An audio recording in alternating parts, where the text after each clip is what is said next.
welcome to Anything Goes podcast. I am Kombat AllStar with me. Hey, what's up, guys? It's Random Girl. And today we're going to be talking about X-Men.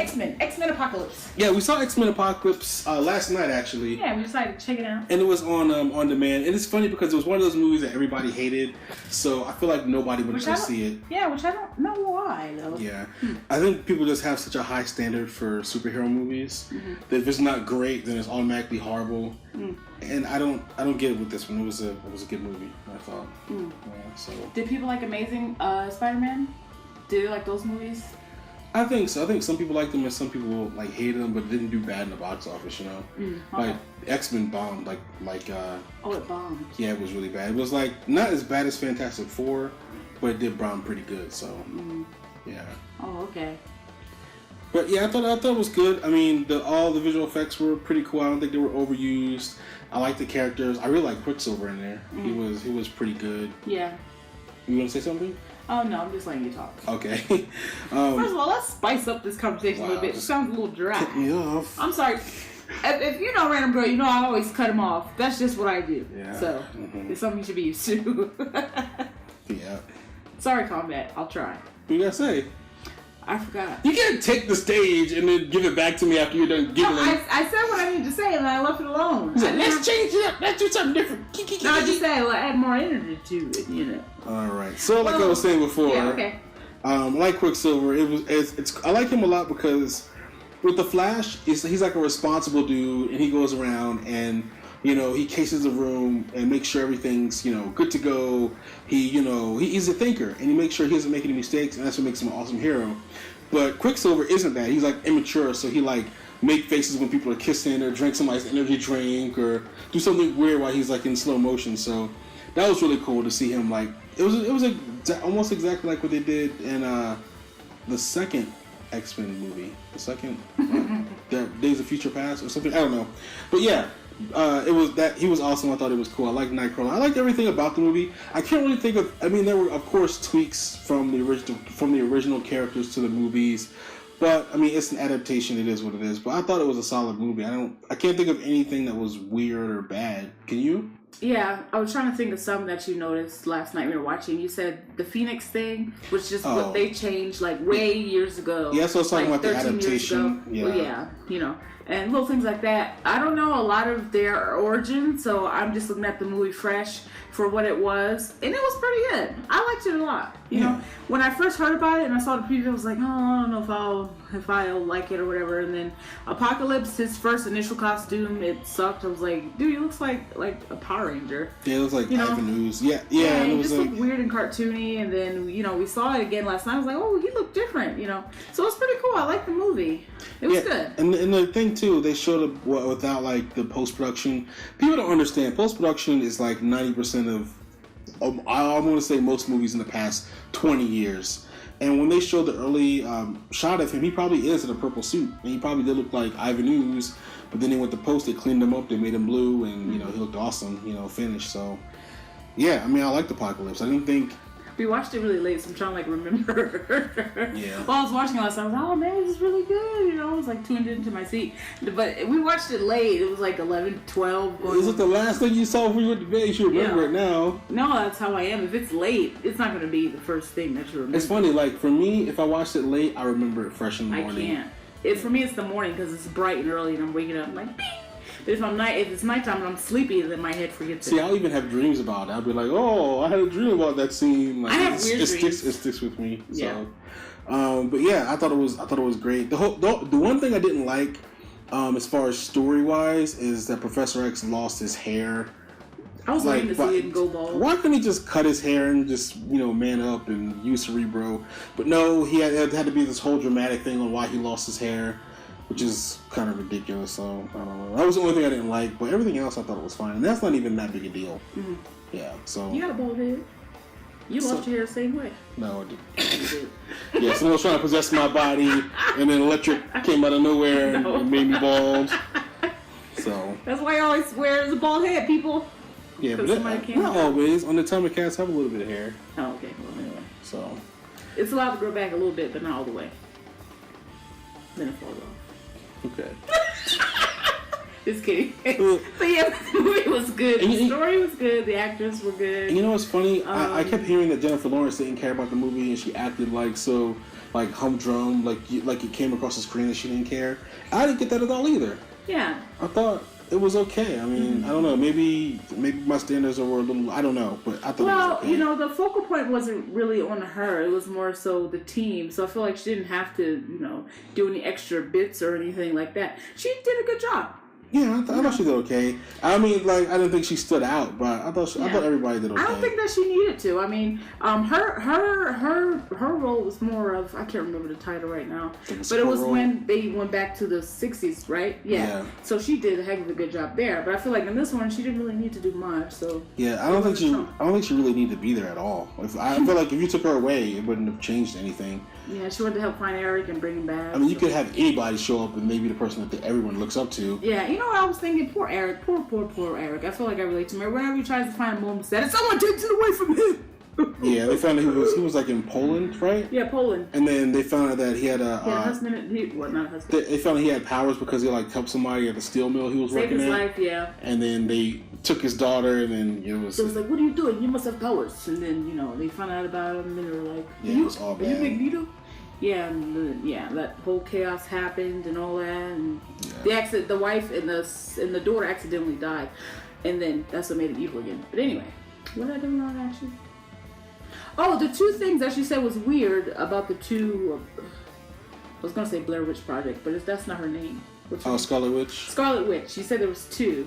I'm looking at your face like you don't want me to bring it up. She want me to leave it alone. Yeah, that's just different. Because that was confusing. Yeah, it's because Marvel owns the rights, and then so they're allowed to do two. Fox knows the rights. That's why there's going to be two different Spider-Man. There's two different. Oh. Yeah, it has something to do with the story of the movie. It's just, yeah. Okay.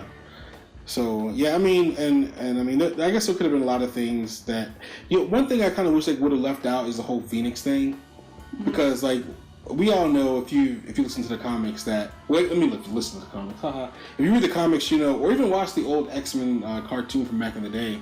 Like, Phoenix is not a part of Jean Grey at all. She is a creature that possessed Jean Grey and used her body to do all kinds of crazy things. She even became, there was this whole Dark Phoenix saga where she was sleeping with everybody and robbing banks, and like she was like enjoying being a human because she never had a physical body. Yeah, and I did see some of that too when we watched the animated, I think it was a TV series or something. Oh, the one from the 90s? Yeah, when she possessed her, and she was like, oh, I never felt, Yeah, it's like, oh, there's, that little girl from The Exorcist, oh, she has powers. No, she's possessed by a freaking demon, get a priest. That's what's happening with Jean Grey. And I hate the fact that they always act like it's a split personality or it's a power inside her. I feel like that's a way more interesting thing, what you just said too, they should have put that in there.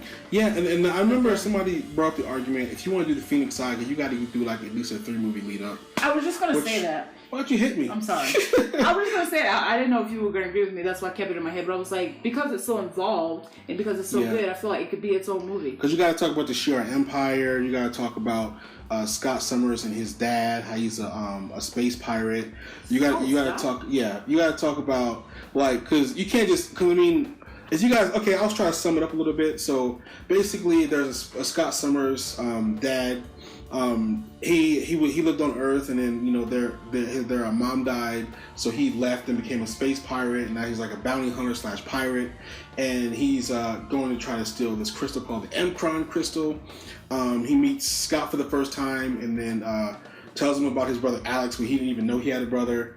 Then he like manipulates him to try to steal the Emkron crystal, and then the Shi'ar Empire, which is like almost like the Klingons of the universe.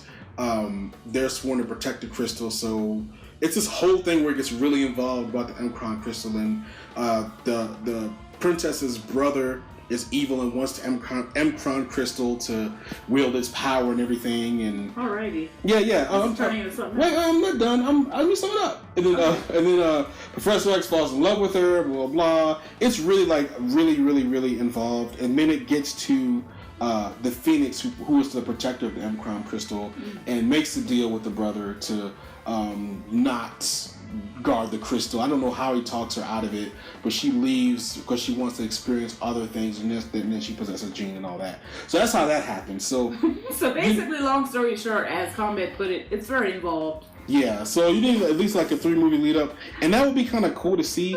I mean, back then I don't think I would want to see it. You know, when they were doing like the original X-Men, like back in the '90s. But now I think it'd be cool to see that. You know? Yeah. What you gotta say? You want me to shut up? Yeah. Sometimes you talk so long. You know what? This is a podcast. And people enjoy me talking to them. They go to sleep. They enjoy me talking. Y'all love my podcast, don't you? Random Girl. We love your podcast. See, they said, all right. Those are made up. Those people in the audience, they love my podcast. Made your voice little. They love me, and they love when I explain things. Yeah, sure. Right. That's what we do. So here. Anyway, I was saying, you know, Jean seemed very interesting. And you know what? It would be cool because you never see like, you always see like, what I'm trying to say. You always see like Superman, like Batman, like the top heroes always getting their movies. But it would be awesome to see like Jean Grey. Yeah. Yeah, you know, because she's there, but no one, you know, not like she's not like really popular. Right, and correct me if I'm wrong. Wait, I want to say something else. Keep that up. Also, I would like to see. We talked about this before, but the question I'd like to see a movie on him. Okay. Yeah. What did you say? I was gonna say, correct me if I'm wrong, guys, but during the Dark Phoenix or the Phoenix Saga, didn't Professor X enlist the help of Moira and her team? I believe she just called him like just her version of the X-Men, and Havoc was a part of it, and a bunch of other people. She was Irish. Yeah. So I believe that they needed help to get the crystal back from Scott's dad. Yeah. So if they would did that 3-movie lead up, you would know more about Moira, who was in this X-Men Apocalypse movie, and Days of Future Past. I have a good feeling. I have a good Moira. Is it Moira? Yeah, Moira McTaggart. Moira. Okay, so who's around what age is she supposed to be? I think she's the same age as the Professor. Like a little older. Yeah. I have a perfect person that would be perfect for her to play Moira. She's on Orphan Black. She's the foster mom of the Orphan Black character. But they're young now. Well, I'm saying the older version. Oh, well, you have to get Patrick Stewart, and that's not going to happen. Why not? Because it's old now. They reset everything in the X-Men universe. Oh, okay. Well, I'm just saying if they somehow had, when they were older, then it would make sense. Yeah. Okay. So, I mean, that would be cool, because I really like Excalibur, and I like her team and everything. So it would have been cool to see that. Maybe they'll do it. Maybe they'll listen to the little guys and listen to the podcast. Yeah, so anyway. And I want to do it. And I don't know why people didn't like X-Men. I would like to maybe talk to some people and find out why they didn't like it. Maybe because they felt like it wasn't strong enough, or they felt like the characters were too different, or it wasn't accurate to the comics or whatever. Yeah. But me, myself, I enjoyed it. I mean, I had a good time watching it. I thought it was good, too. I mean, I didn't see any flaws in the writing. I mean, the characters, X-Men characters have been so messed up for so long. Excuse me. They've been so messed up for so long that you can't really say, I hate this movie because they're not like the characters in the comic books, because they've been screwed since like day one. So just enjoy the writing and enjoy the movie, and if it's a good story, it's a good movie. So I don't understand why people were so upset about it and what the problem was, Yeah. And it was cool to see. It was interesting. Sounds like it's raining, huh? Yeah, it's weird. I don't know what that noise is. Sounds isolated. Whoa, what the heck? What is going on? Everything's happening right now. All the noise. I don't know. Hopefully I can edit that out and y'all won't hear it. But if you do, whatever. It happens. Yeah, it happens. So what I found interesting was Apocalypse. Yes, they kept his story super accurate. I didn't know. Yeah, I didn't know anything about him. Even not to ex-combat. I was like, I don't know a little bit. And I was like, Apocalypse reminded me of Dark Side a little bit, just because the crazy masks and things that they wear, the armor and everything, and they're both evil. But I didn't know much about Apocalypse, so it was interesting. I was asking, is he evil? Like, what's his agenda? And his is he was regarded as a god. He was the first mutant on the planet Earth, and he came out with way before. It was like thousands of years ago, BC, time. Ancient Egypt. Yeah, and so I guess his deal was he was regarded as a god. He wanted to wipe away our corruptions, how we were contaminated with a bunch of weapons and technologies and things like that. So his agenda was he wanted us to go back to the basics or whatever. He believed like survival of the fittest and all that kind of stuff. So he wanted the strong to survive, which translates to I want the mutants to survive. Yeah. So he wanted to kill everybody on Earth and then just have the mutants survive and then rebuild his kingdom. Because apparently he had a kingdom before people betrayed him or something. He was a little twisted. And it stuck really close to the comic because I always liked Apocalypse. even as a kid, you know. I like the fact that he was Egyptian, he was the first mutant, and you know his story about him, you know, being picked on as a kid and finding out he was special and then wanting to rule everybody. And he has a really interesting story. And I think he's the only Egyptian mutant, if I you know remember correctly. Mm-hmm. So, yeah, that's pretty awesome. I can't wait to see what they do with that. Would you like if they did an origin on him, like an Apocalypse origin movie? Would you like that? Because you don't like origins. I mean, I guess so. Mm-hmm. But they'd have to do it the right way. Mm-hmm. So we'd have to see what they would do with that. Okay. So yeah, I mean, all in all, I think it was a pretty good movie. I would like to see an Apocalypse movie. I'm not, like I said, I'm not a fan of prequels, but sometimes it's good, you know. Sometimes it's good. Makes sense for you. Yeah. I don't want to get like knee deep in a story and then I'm like 3-4 movies deep and then you want to throw a sequel at me. It's like, come on, dude. Mm-hmm. If you introduce a character and then throw a sequel, I'm totally fine with that. Like what they did with Apocalypse. But I always love origins, no matter when they do it. Because I'm always like, how did they start? How did they become how they were? Because they're always showing the action, and my mind is like, how was it before all this happened? You know? I have two issues with origins. The first issue is the origins never looks okay. The origin story always looks better than what's supposed to come after it. And that's my biggest issue with even the Wolverine movies, with Star Wars. Well, that's when technology was dated. Well, I mean that happens too, depending on how knee deep you are in the series. But that's my number one thing with prequels why I hate them. And the second reason why I hate prequels is because I feel like whenever you do a prequel, they never do it right. When I watch like a prequel, you can pick any Star Wars, Wolverine, whatever. You watch the prequel, then you watch the first movie, and there's a lot of holes. There's stuff that's left out, stuff that didn't tie up in the prequel. I don't feel that way. Okay, so for example, Wolverine, X-Men Origins was an awesome movie. I love that movie. At the end, he lost his memory, and then you know he forgot who Gambit was, all that good stuff, and he like wanders off, right? And then in the first movie, he's cage fighting for money at a bar, and then he meets Rogue. Remember? No. Okay, so he's cage fighting and he meets, and that's what happened in the very first movie. Oh yeah. And then Rogue gets in the truck, they drive off, and then Sabretooth attacks him, right? So in the origins, he's like, Sabretooth always calls him Jimmy, always. Jimmy, I hate you. Jimmy, what are you doing? Jimmy, nobody can kill you but me.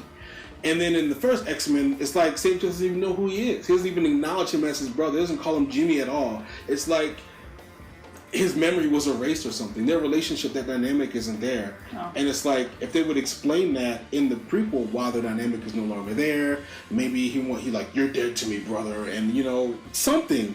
But no, that didn't happen. So they left stuff out yet again because it was a different director with a different interpretation of what he thinks should happen in the prequel, and it screwed it up. So that's why I hate prequels. Well, I guess that depends on the writer or director doing it, but I happen to disagree with you. I've never seen it done right. The prequel's awesome.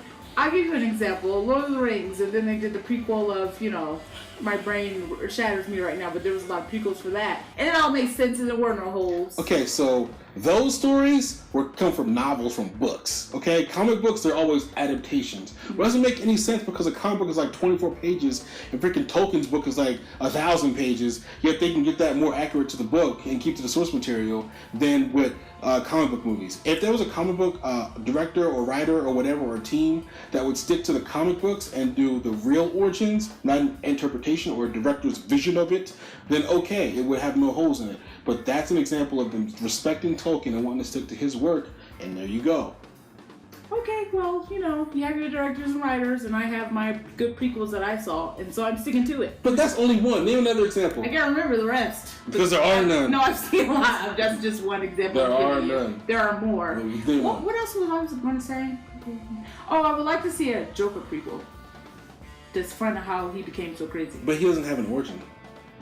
No one ever wrote an origin? No, even Jeff Johns said it on the Villains DVD.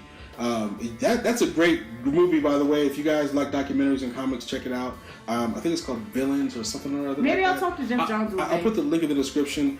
But they purposely, throughout comic book history, Joker doesn't have an origin, and there's a reason he doesn't have an origin. He doesn't have an origin because they want that mystery of who is this guy. He's just a loose cannon. He just does what he wants to do. Well, the closest thing. I'll say it. Maybe it's time that he gets a prequel. Okay, before I was really interrupted, I'm gonna talk to Jeff Johns, and we're gonna make it happen. All right, can you be quiet? Okay.